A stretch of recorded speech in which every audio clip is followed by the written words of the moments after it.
In terms of the historical context, Putin definitely is feeling aggrieved about Ukraine's status as an independent state.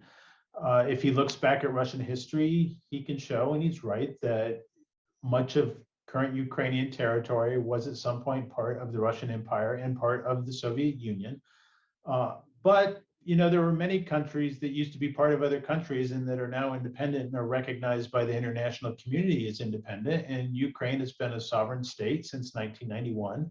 It has been recognized as such by the United Nations, by Russia itself. And Russia has signed multiple agreements with Ukraine and with multilateral organizations and groups that recognize Ukrainian sovereignty and recognize its borders as they existed in 1991. So what Putin has done in 2014 with the annexation of Crimea, and then this week with the declaration of support for the independence of these two so-called people's republics, the Donetsk and Luhansk People's Republics, both of those are a violation of international law and a violation of Russia's own agreements with Ukraine about Ukraine's borders.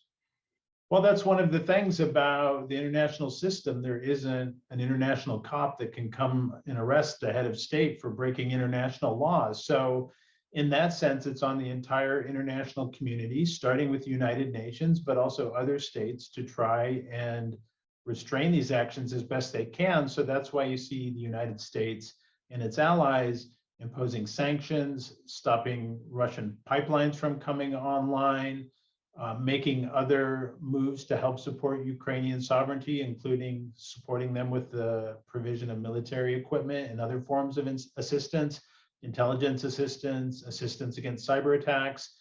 But ultimately, in the international system, Ukraine, to some extent, if Putin decides to launch a bigger war, will have to fight for itself, which is a terrifying prospect. But unfortunately, that's the way the world works at times.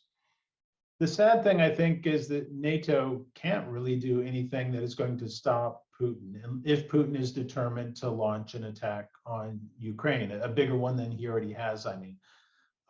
Ukraine is not a member of NATO. The United States and other NATO member states have no legal commitment to come to Ukraine's aid militarily. So these countries are making a decision to provide political support, economic support, other forms of support that I've already mentioned. But beyond that, it's really only within the hands of the Russian state for someone to try and stop Putin from what he's doing. And if you saw any of the footage of him meeting with his Security Council earlier this week, Putin is sitting there in the position of the czar, and they're all standing in front of him as sort of frightened school children, making sure they don't mess up their lines in their report to the czar. So unless something shifts radically within the Russian domestic political scene, unfortunately, the only one who can stop Putin at this moment is Putin himself.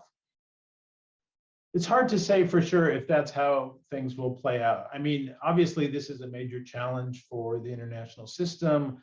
The prospect of the largest country in Europe attacking the second largest country in Europe. And to some extent, they already have attacked, right? They annexed Crimea, they've sent troops into these two so-called people's republics. But if we're talking about a larger scale war, which people are talking about as one possibility, then it's a massive challenge, and it's a huge disruption of the entire post-World War II European order. Now, in terms of China and its relations with other states, I don't think we can assume that if Russia successfully manages to take over part of Ukraine, and I don't think they will, actually. I mean, I think they can seize that territory, but it's not obvious they can hold it. I expect Ukraine to fight back hard.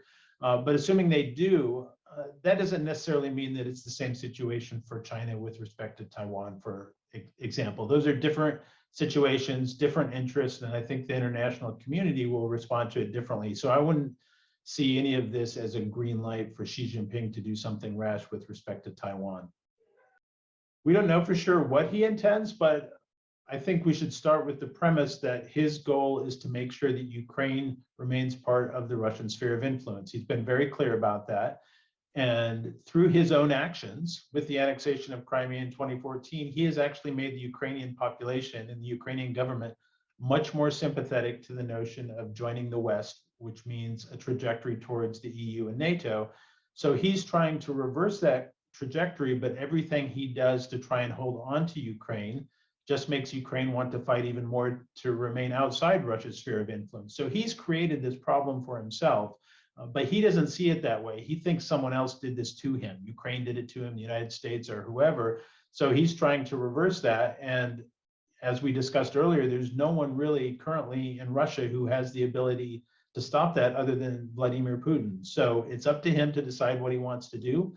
I personally think if he decides to launch a large-scale military invasion against Ukraine, that this will end badly for him. I think they will face, at a minimum, a long-term festering insurgency, big loss of life on both sides, lots of refugees, huge impact on the international economy and on Russia's economy. So I see this as a losing proposition for him, but he obviously may see things differently. Look, there's only so much the United States can do if Putin is determined to make this move. But I think the steps that the United States and its allies have been taking are the best so far, which is to impose sanctions now and hold over the Russian economy and the Russian state the prospect for further sanctions depending on what happens next. Ultimately, sanctions are unlikely to stop a military attack. And you're right to point to the idea that the United States and other NATO member countries will be asked to send reinforcements to the areas near Ukraine where there are NATO member states, countries such as Romania, Slovakia, and Poland. I can see that happening, but I don't think that will necessarily stop a potential war.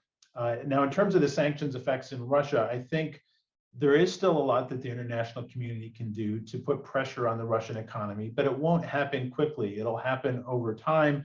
And the idea is to put pressure on Putin's elites and to put, unfortunately, some pressure on the Russian population to try and hope that the pain is enough to convince Putin to reconsider. I'm unfortunately skeptical that it can stop this, but I do believe that it'll have a very bad impact on the Russian economy over time.